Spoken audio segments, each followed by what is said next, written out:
अस्सलाम वालेकुम। आज हमारी मुलाकात मनी एंड बैंकिंग के 30th लेक्चर में हो रही है। आज का हमारा लेक्चर बेसिकली पिछले ही लेक्चर की कंटिन्यूएशन है।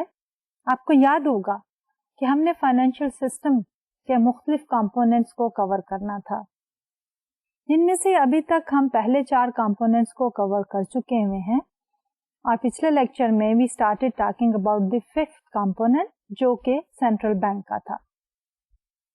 तो इसलिए आज हम उसी लेक्चर को कंटिन्यू करेंगे and our focus will remain on the central bank. But before I formally start today's lecture, I would like to revise कि हमने पिछले लेक्चर में क्या क्या टॉपिक्स जो हैं वो कवर किए थे। पिछले लेक्चर में हम बात कर रहे थे कि why the financial systems they fail, and there we said कि हमारा बैंकिंग सिस्टम जो है that is one of the very important component of a stable financial system. हम यहां और वहां इस मुल्क में या किसी और मुल्क में बैंक फेल्योर के बारे में सुनते आते हैं।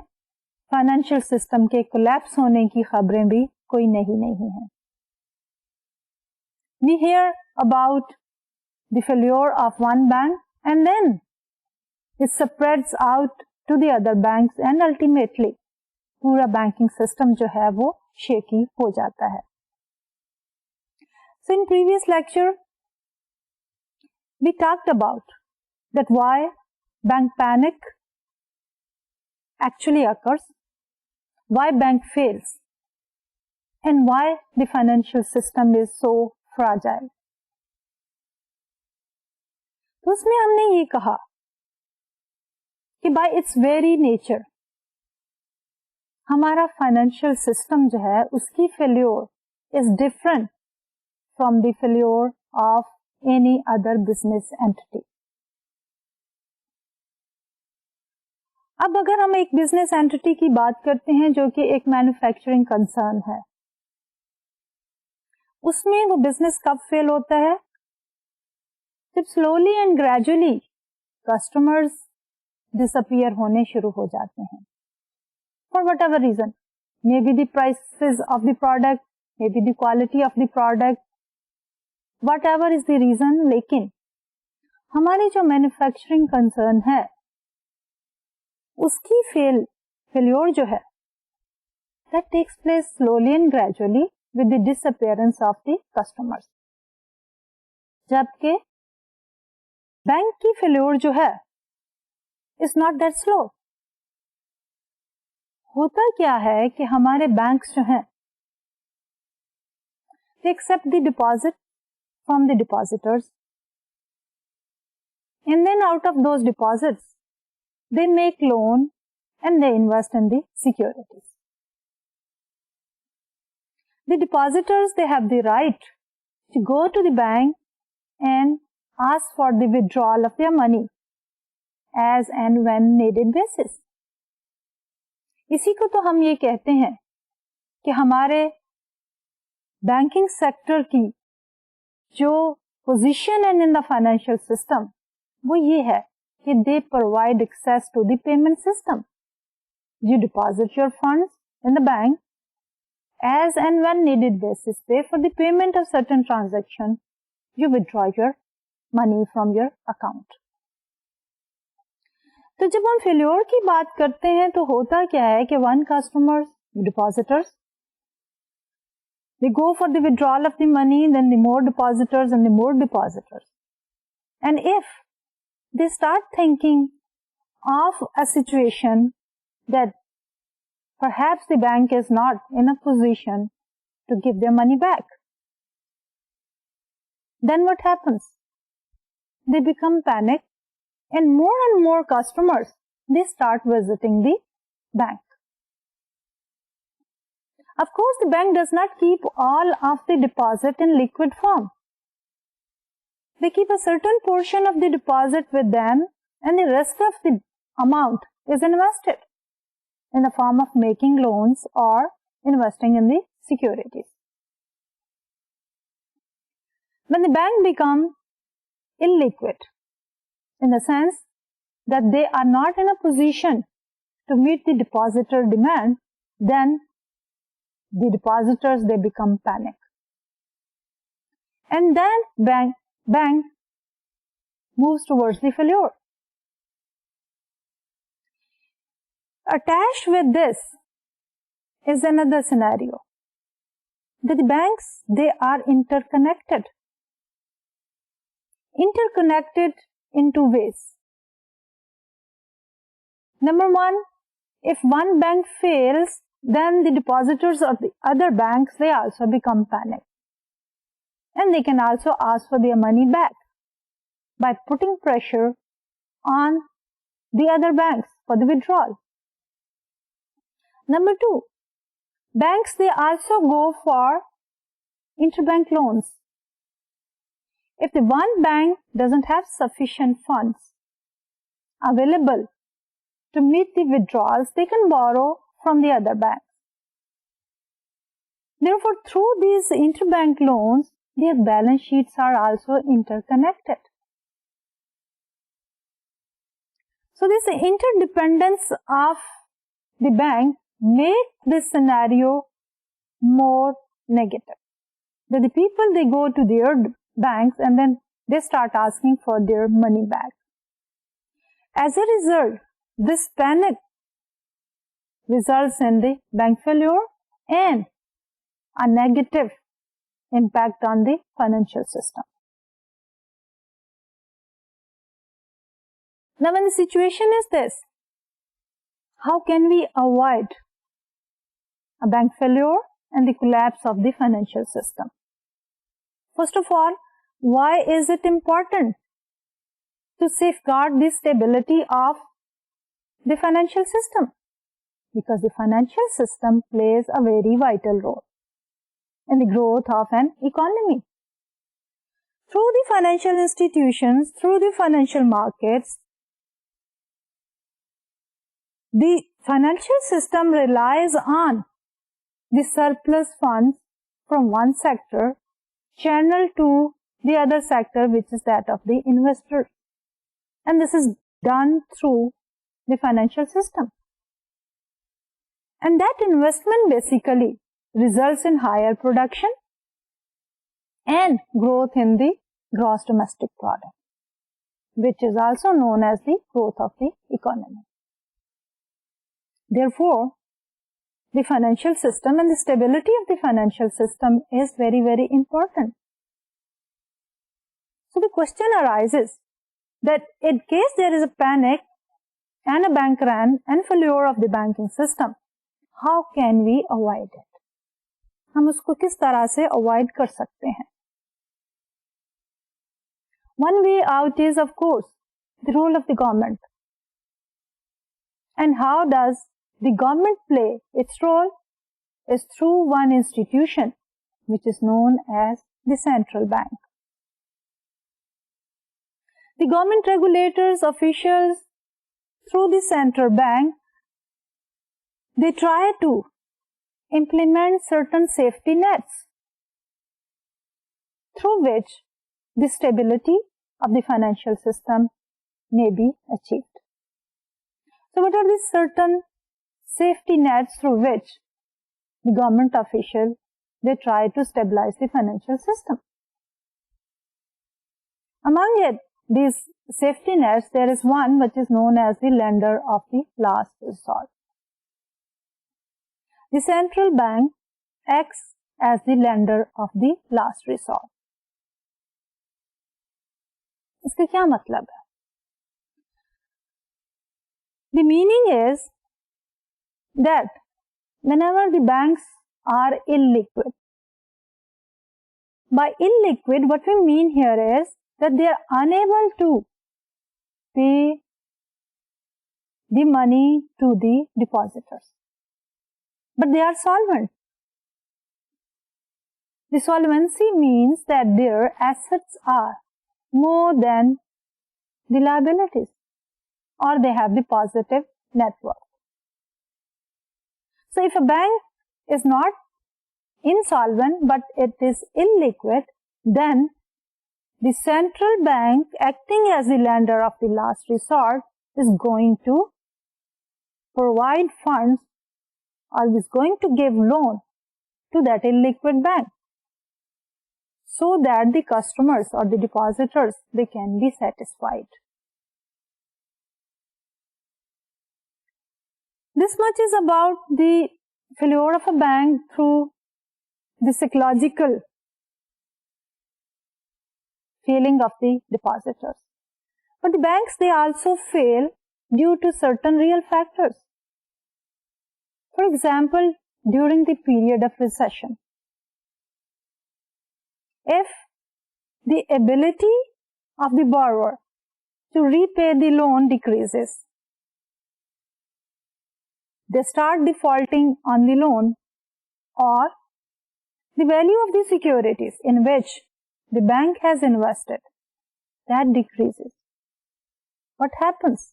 The size of the assets of a particular bank decreases and the liabilities remain as it is. The negative net worth of the bank squeezes the activity of the bank. Bank is not in a position to make more loan and earn profit, which results in the bank failure. So whatever is the reason, we need to have certain safety nets.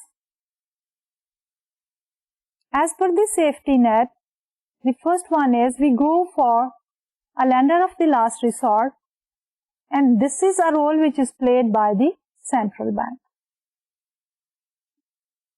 So the lender of the last resort helps out a troubled bank, troubled in the sense the bank is illiquid but solvent, to meet the demand of the depositors. Now, what basically is the objective of the safety nets? There are basically three objectives which government officials, they try to achieve through the safety nets.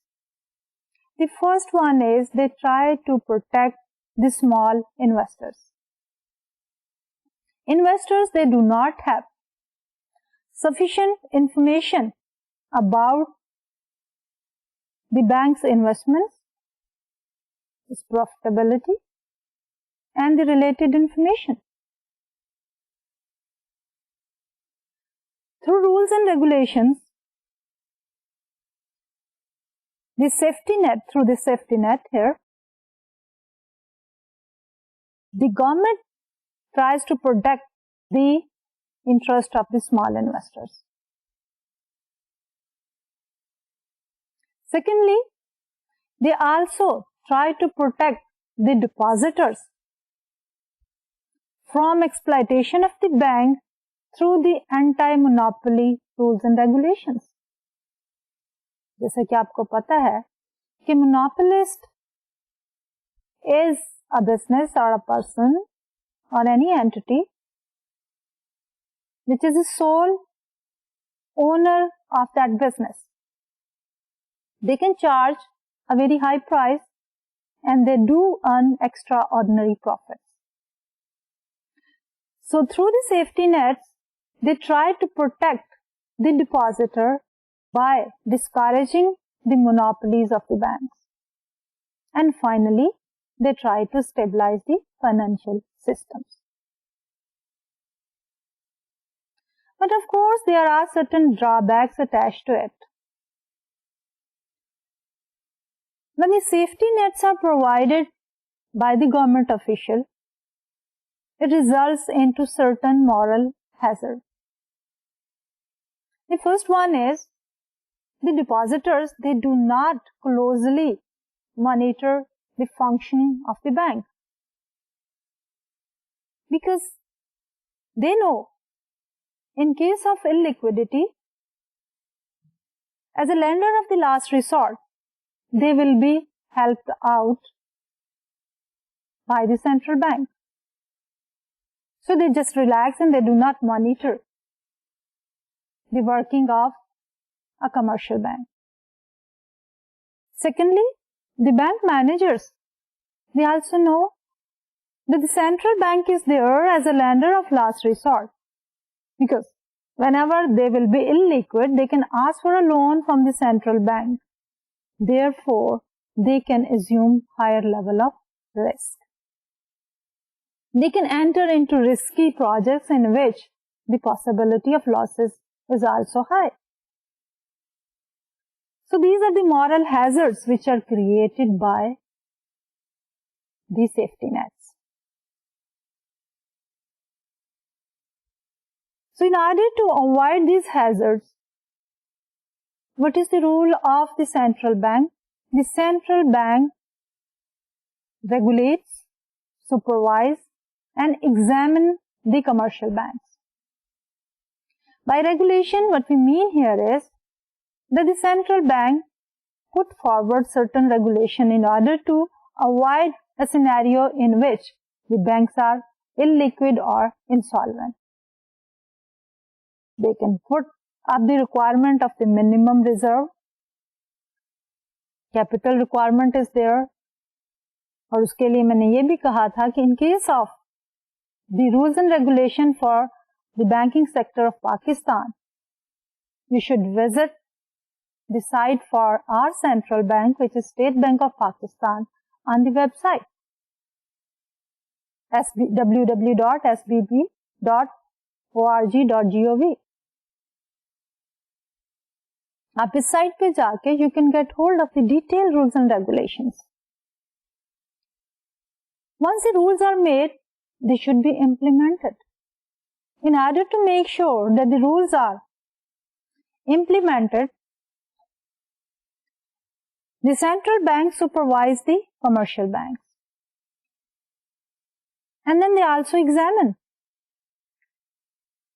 Supervision can be done remotely, but examination के लिए we need a person to go and audit the financial reports. Supervision can be done through the examination of the transactions and the audited reports. By examination, we need to have a person going, visiting the bank and trying to figure out one important thing, that examine the loan menu of the bank and see that if some of the loans are not performing loans, the repayments are not coming, then we should declare it as the defaulted loan. So this much about the safety nets, its drawbacks, and then how the central bank can regulate, supervise, and examine the commercial banks. Now we come to the central bank itself as an entity. Rather, our focus will be on the modern central bank. Now, the entity central bank was there even in the old days when the emperor, they used to have these banks to finance their wars. But the central bank as they exist as of today is a phenomenon of 20th century, where it has a very prominent role in the regulation and stability of the financial system. Basically, if we start looking at the central bank, we can look at it from two different angles. One aspect is the central bank acting on behalf of the government, and the other aspect is the central bank as banker's bank. So today, inshallah, we'll focus on the central bank as the government's bank. Now, the central bank occupies a privileged position. It has a monopoly on the issuance of currency. Now, every country, they have the currency to have the exchanges taking place. Because when we talked about the money, we said acts as a medium of exchange, store of value, unit of account, आपको याद होगा कि जब हम money के बारे में discussion कर रहे थे, and then we said currently what we have is a system which is known as a fiat money, and the fiat money consist of the currency and the coins. There is no backing of the gold or anything for these currency notes and the coins other than the promise of the government. And the people, they have the confidence on the government, therefore they accept these coins and currency as the money. Now the central bank creates money and thereby controls the availability of money and credit in a country's economy. We said the fiat money is there, currency notes and coin is there. So who is printing that money? This function is performed by the central bank. If we look at Pakistani scenario, our lower denomination notes are printed and the coins are minted by the treasury, whereas the other currency notes are printed by the central bank. So the proportion of the currency notes which are printed by the central bank is higher than the proportion which is printed and minted by the treasury. Therefore, when we see controlling of the money, then the role of the central bank is more important than the role of the treasury itself. But these two are interconnected, interlinked in one way or the other. So when the act of printing the money is performed by the central bank, then the central bank is the entity which controls the supply of money and the credit in an economy. So this is a very, very important role played by the central bank. Most central banks go about this by adjusting short-term interest rate, an activity called monetary policy. अब हमने ये कहा कि हमारा central bank controls the money supply and then credit, and the credit of course is related to the interest rates. So the control of the credit is achieved by the central bank through adjusting the short-term interest rates. So this entire mechanism of controlling the supply of money and credit with the help of the short-term interest rate is known as the monetary policy. जब भी हम किसी मुल्क की policies के बारे में बात करते हैं, there are two very important categories of the policy. One is the monetary policy and the other is the fiscal policy. Now the central bank has nothing to do with the fiscal policy. The fiscal policy is related to the government expenditures and the government revenue, which is not a job performed by central bank in any way. But the central bank is very, very important in the execution of the monetary policy. Rather, it plays a very, very important role. So in today's world, central banks use monetary policy to stabilize economic growth and inflation. So when we talk about the monetary policy, what is the basic objective? To stabilize the growth of an economy. And later on, as we will proceed, हम जो है इस बारे में discussion करेंगे कि किस तरह जो है हमारा सेंट्रल बैंक बैंकिंग सिस्टम को रेगुलेट करता है, मनी क्रिएशन प्रोसेस क्या होता है और किस तरह मॉनेटरी पॉलिसी जो है आपके इकोनॉमिक ग्रोथ को कंट्रीब्यूट करती है. नाउ एन एक्सपेंशनरी और accommodative policy raises the growth end of course the inflation. अब हमने ये कहा कि हमारी मॉनेटरी पॉलिसी का टूल क्या है? Interest rates, rather short term interest rate. तो अगर objective of the monetary authorities is to increase growth, what do? They lower the interest rates. आप और मैं भी देखते हैं कि जब इंटरेस्ट रेट कम होता है तो क्या होता है, say I have to lease out a car, I have to purchase certain thing, और I have to take a loan, तो क्या होगा, I'll wait while the interest rate is low. And if the government tries to maintain a lower short-term interest rate, what will happen? More loans will be given out, more investments will take place, and as a result, more production and economic growth. And this is known as the expansionary monetary policy. But there is a side effect as well. With the growth in the economy, we'll also have an increase in the inflation rate. Then comes the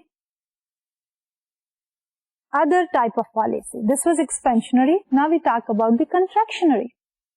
In a contractionary monetary policy, what the government is going to do is, will increase the interest rate. And as a result, with the increase in the interest rate, investment will shrink, people will borrow less, production level will decline, and the growth of economy will decrease. Now, government control the printing of money because it is a very profitable business. Losing control of the amount of currency means losing control of inflation. What does it mean? What it means here is, let's suppose we look at a currency note. What we see, it's a 1,000 note. We try to figure out the worth of that note in terms of the paper which we have used in printing that note, and then the effort we have made on printing that note. The total cost of the printing of that note is definitely less than the value of the note, which is 1,000.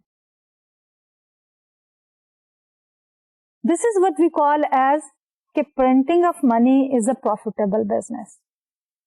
The total cost of printing a note is less than the worth of that note. But that task cannot be assigned to any other private business. Reason being, the objective of a private business is always to earn profit. And there will always be a tendency to print more and more. So whenever we print more and more, what happens? There is more money in circulation. And when we have more money in circulation, we have a phenomena which is known as inflation. That our productive capacity is the same. We are producing the same level of goods and services. But the currency notes available to purchase those goods and services, if they are more, then the price of that good and service will go up. And a rising trend in the price level is known as inflation. Therefore, the task of printing the money cannot be given to the private businesses. The government, through printing of money, can of course control inflation. Now we look at the bank from the angle of banker's bank. अभी हमने बात की कि role of a central bank as the government's bank. Now we are looking at the central bank as banker's bank. क्योंकि शुरू में हमने ये कहा था कि हम सेंट्रल बैंक के रोल को दो एंगल से देख सकते हैं, as a government bank and as a banker's bank. So when we look at the central bank as banker's bank, then the most important day-to-day jobs of the central bank are to provide loans during times of financial stress. अभी पिछले lecture में जैसे हमने बात की थी, lender of last resort. This is the first and the very important function performed by the central bank for the other commercial banks. When the other commercial banks are illiquid and the depositors, they start asking for the withdrawal, then the central bank is there as the last resort to lend to the solvent but illiquid bank. So this is the very first task performed by the central bank for the other banks. Number 2, manage the payment system, settles the interbank payments. Most of the time, the commercial banks, they do have their accounts with the central bank. They are supposed to keep certain amount of balance with the central bank.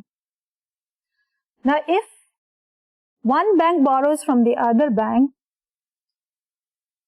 or they borrow from the central bank, all of these transactions are settled through the central bank. Number 3, oversee commercial banks and the financial system. Now, the banks normally will be reluctant to provide full information to an outside agency. So the role of the central bank is there as a neutral agency. There is no conflict of interest if the commercial banks are asked to provide the information to the central bank.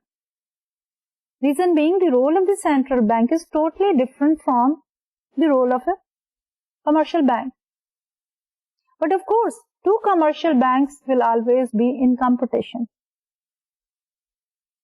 So the third role which is played by the central bank is that they oversee the commercial bank and the financial system by handling the sensitive information about the institution without the conflict of interest. And how the central bank makes sure that the financial system is working properly is that by ensuring that sound banks and financial intermediaries can continue to operate, the central bank makes the whole financial system more stable. In order to have stability in the banking sector, we need to make sure that only sound institutions are working in an economy. The central bank makes rules and regulation, regulate them, supervise them, and examine them to make sure that the financial system is working properly and it is stable. But of course, central bank can come under pressure from the political side. Now what happens is that there is a possibility that if a central bank comes under pressure, now the politicians, they do have their own agenda. Before the election, they would like to show a good performance, low inflation, higher employment, low interest rate. And then after the election, of course, because this is short run, the things may go in the opposite direction. But if the central bank is influenced by the politician, does not follow an independent policy, or if the central bank is not competent, then the financial system can never be stable. Looking at the central bank, we need to focus on another point, and that is what central bank cannot do. इससे पहले हमने ये कहा कि central bank जो है हमारा money supply को कंट्रोल करता है, मनी प्रिंट करता है, it has monopoly in printing the money, और उसके साथ साथ शॉर्ट टर्म इन्वेस्टमेंट को, इंटरेस्ट रेट्स को चेंज करता है. But we need to look at what a central bank does not do. उसमें सबसे पहले ये है कि central bank does not regulate the securities market, यानी it does regulate the commercial bank, depository and non depository institutions, but it does not regulate the securities market. For example, हमारी stock markets, we have Lahore stock exchange, Karachi stock exchange, Islamabad stock exchange. All of these exchanges are regulated by the Securities and Exchange Commission of Pakistan. The State Bank of Pakistan does not regulate them. Their regulating authority or agency is the Securities and Exchange Commission of Pakistan. Number 2, talking about the budget, talking about the fiscal policy. in which we talk about the government revenue and expenditure. How does the government collect revenue? Through collection of direct and indirect taxes. Direct business taxes, direct personal taxes, indirect taxes में sale tax, excise duties. These are all sources of revenue for the government.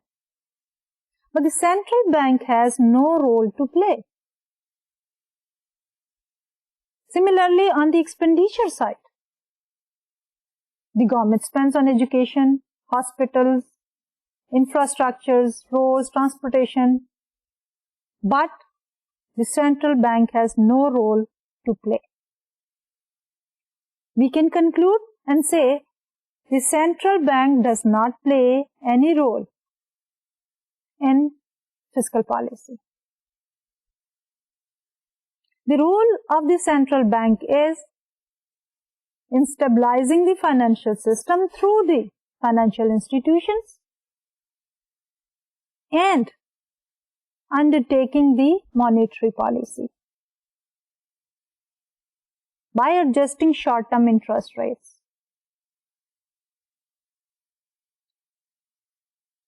Now, after this, we need to summarize what is the role of the central bank.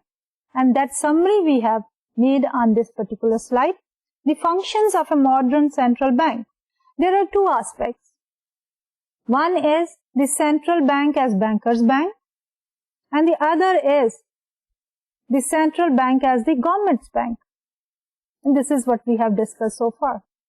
Now, the central bank as the government's bank, number one, manages the finances of the government. Number two, controls the availability of money and credit through interest rate. So what do we mean by manages the finances of the government? Like a commercial bank manages our financial resources. Whatever we have surplus, we keep it in a bank account. And the bank is managing all of our transactions, and then we receive a statement at the end of the day. So whatever the revenue collection is made by the government, they are deposited in the central bank, and wherever the government has to make a payment, that function is also performed by the central bank. So in other words, the central bank is the government's bank, just like a commercial bank is a bank for individuals and the businesses.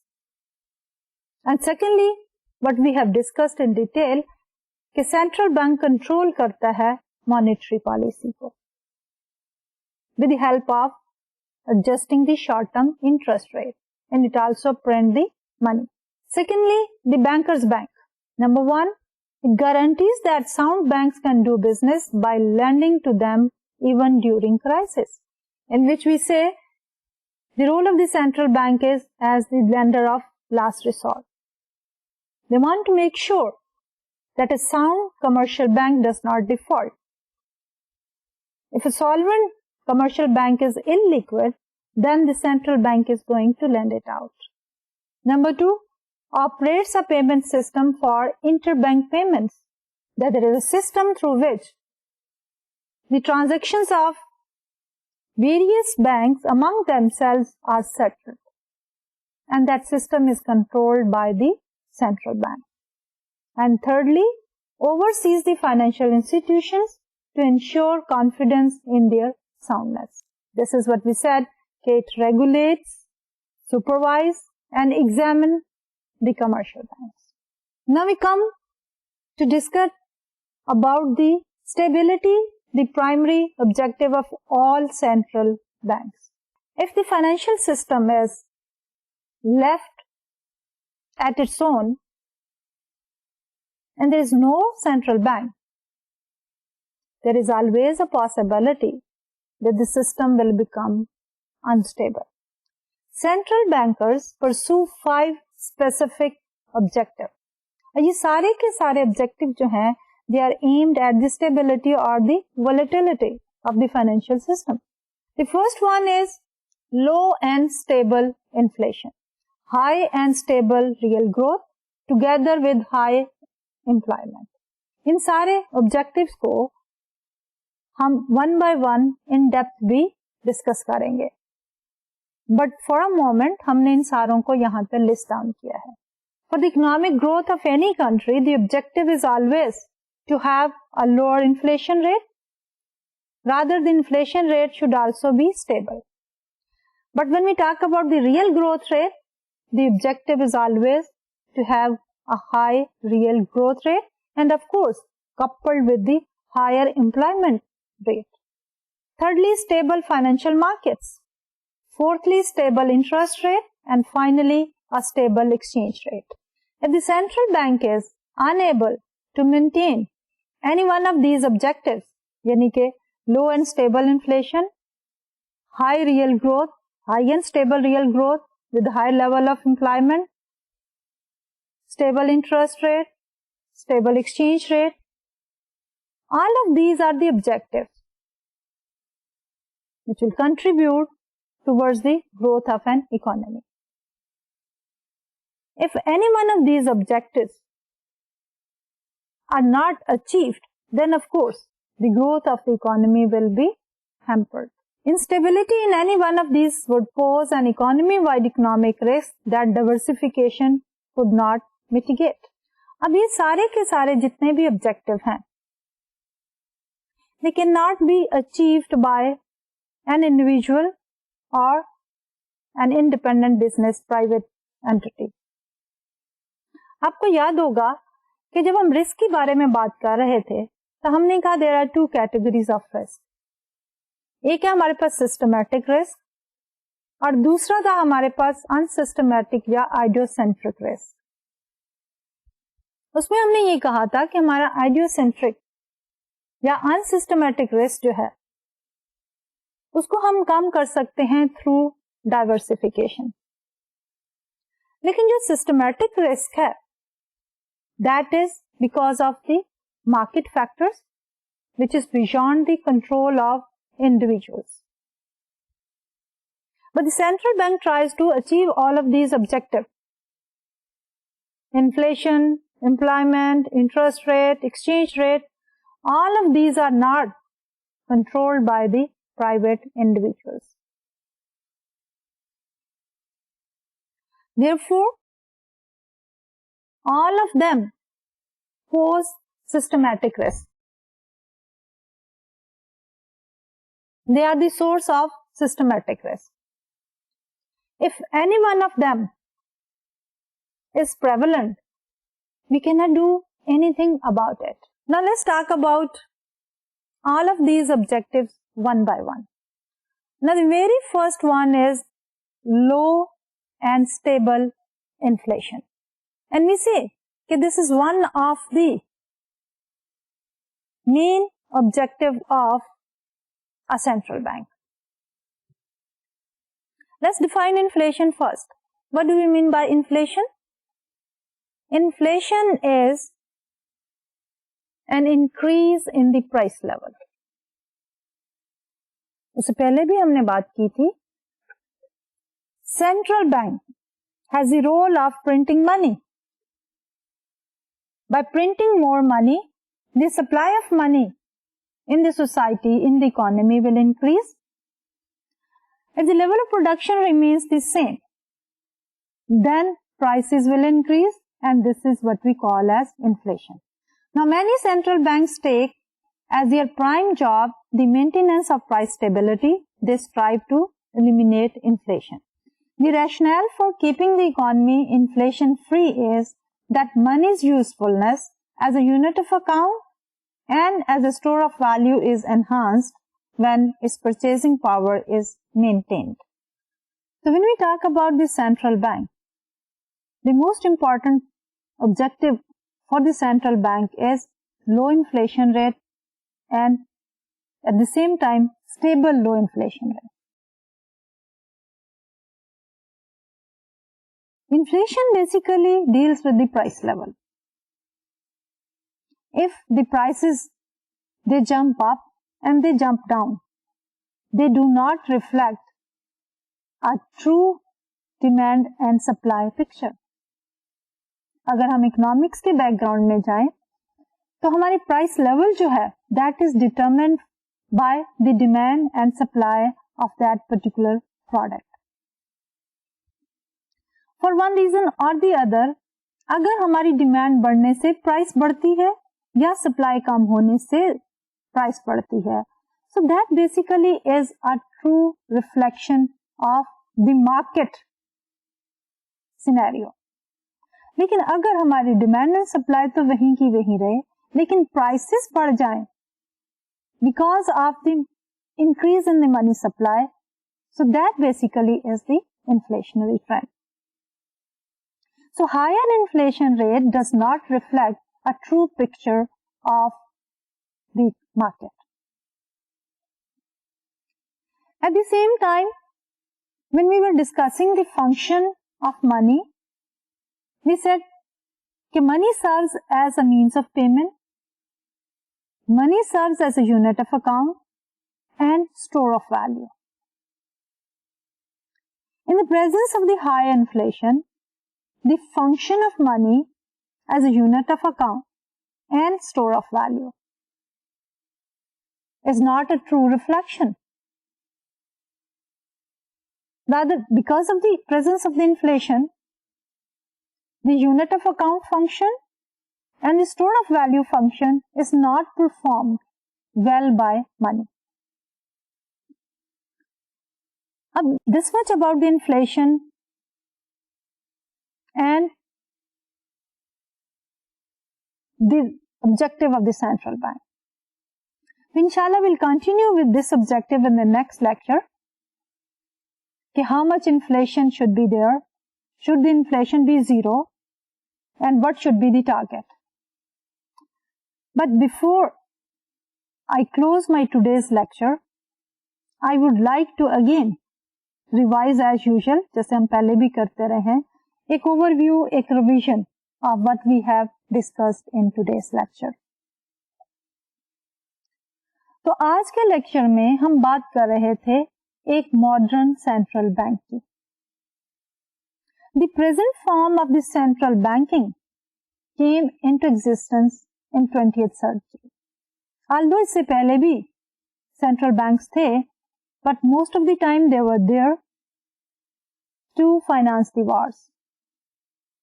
लेकिन आज जो हमारे पास modern central bank है, उसके क्या role है? उन roles को हमने दो मेन कैटेगरीज में डिवाइड किया. One was the role as the government's bank and the other was the role as the banker's bank.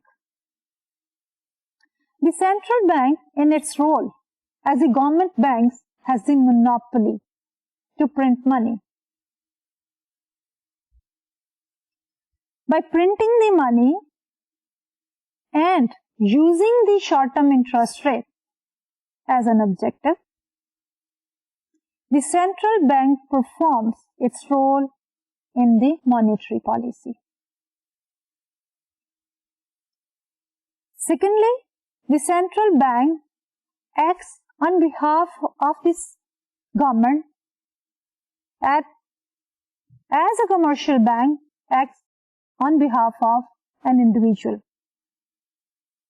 जैसे कमर्शियल बैंक जो है वो इंडिविजुअल्स के अकाउंट्स को मेंटेन करता है, इसी तरह सेंट्रल बैंक जो है वो गवर्नमेंट के अकाउंट्स को मेंटेन करता है. In its second role as the banker's bank, the central bank acts as the lender of last resort. The central bank tries to make sure that the sound financial institutions keep on operating even during the crisis. If they become illiquid but they are solvent, then the role of the central bank is to help them out, and then they will contribute towards the stability of the payment system.